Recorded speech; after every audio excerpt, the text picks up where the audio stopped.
Selamat menyaksikan, semoga bermanfaat dan dukung terus channel.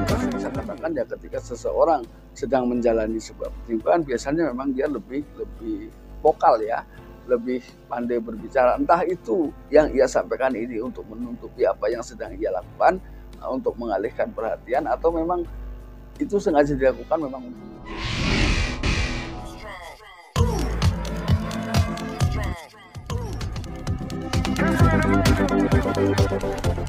Assalamualaikum warahmatullahi wabarakatuh. Kembali lagi bersama saya Kang Kumis. Kali ini Kang Kumis kembali bersama sahabat semua, tentunya masih di channel Kang Kumis ya.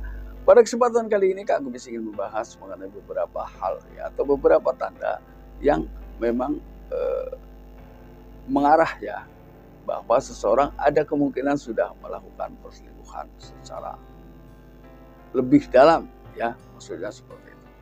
Ini tentunya bukan hal yang ini tentunya adalah hal yang sedikit banyak mungkin perlu kita ketahui sama-sama ya. Hal ini kita lakukan adalah untuk menjaga keharmonisan rumah tangga masing-masing ya. Artinya Anda harus paham betul ketika terjadi hal-hal yang memang di luar dugaan Anda, atau menurut Anda hal yang Anda lihat ini merasa ganjil. Namun sebelum lanjut ke topik, ada salahnya silahkan Anda ya bantu dan dukung terus channel Kang Kumis dengan cara berikut ini. Silahkan Anda subscribe, like, dan komen di channel Kang Kumis agar sahabat semua tidak ketinggalan info dan juga kabar terbaru tentunya di channel Kang Kumis. Nah sahabat, ternyata ada beberapa hal yang perlu kita ketahui, yaitu menurut apa yang disampaikan oleh seorang ahli ya, untuk ahli di bidang tersebut, yaitu kita mengutip ungkapan dari seorang ahli, yaitu Yvonne Filler, yang mengatakan bahwa ketika ada tanda-tanda seperti yang akan kami sebutkan ini sebetulnya sangat dekat dengan kebenaran. Nah, mengenai kebenarannya ini mungkin terjadi karena adanya perbedaan tempat ya. Itu menurut yang terjadi mungkin di negaranya. Ini adalah ungkapan-ungkapan yang dijelaskan oleh beliau, yaitu dia adalah seorang pemilik dari The Affair Clinic atau Klinik Affair. Dia adalah seorang pemilik Klinik Affair ya.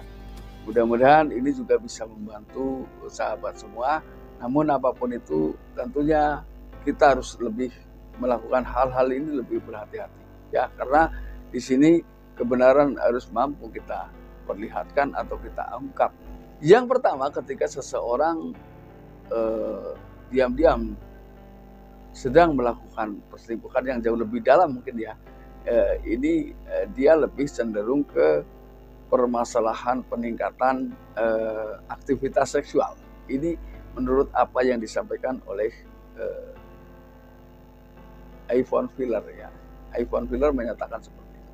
Nah, ini tentunya sudah melalui beberapa hal atau penelitian yang ia lakukan. Lalu kemudian yang kedua, ternyata hal ini bukan hanya terjadi di kita ya, namun ternyata dimanapun ternyata ketika seseorang sedang melakukan sebuah perselingkuhan, dia memang cenderung menyembunyikan ponsel atau gadgetnya ya.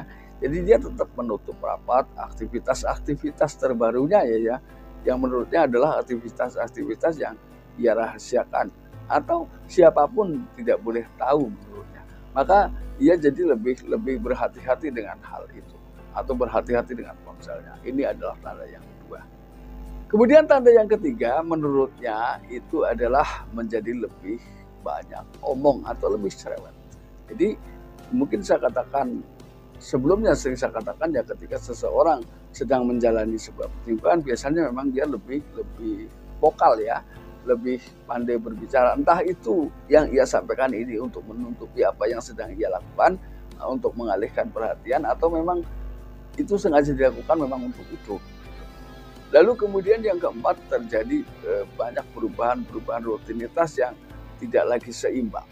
Artinya memang banyak waktu yang digunakan di luar daripada di dalam lingkaran sebuah pekerjaan. Atau kalau dia memang tidak memiliki pekerjaan, dia tiba-tiba memiliki sebuah aktivitas yang baru. Ini menurutnya ya. Ya. Lalu yang kelima, dia boleh ogah membahas tentang masa depan, ya, masa depan kehidupan rumah tangganya mungkin ya, karena memang dia sudah terbuai dengan keasikan atau kebahagiaan yang sebetulnya semu ya, yang sedang dia nikmati saat ini, ya. Jadi menurut Yvonne Miller, hari ini memang ketika terjadi seperti ini ada kemungkinan sangat-sangat mendekati kebenaran, ya. Namun apapun itu, saya yakin kita bisa jauh lebih bijak, ya, karena untuk menyatakan itu benar atau tidak secara hukum dunia, di sini kita dibutuhkan ada bukti yang memang mendorong ke arah itu. Jika tidak, apapun alasannya, kita tidak bisa menghakimi itu benar atau tidak, ya. Nah, sahabat, mudah-mudahan apa yang Kang Kumis sampaikan bisa bermanfaat, dan akhir kata, salam harmonis bersama Kang Kumis. Wabillahi taufiq wal hidayah. Assalamualaikum warahmatullahi wabarakatuh.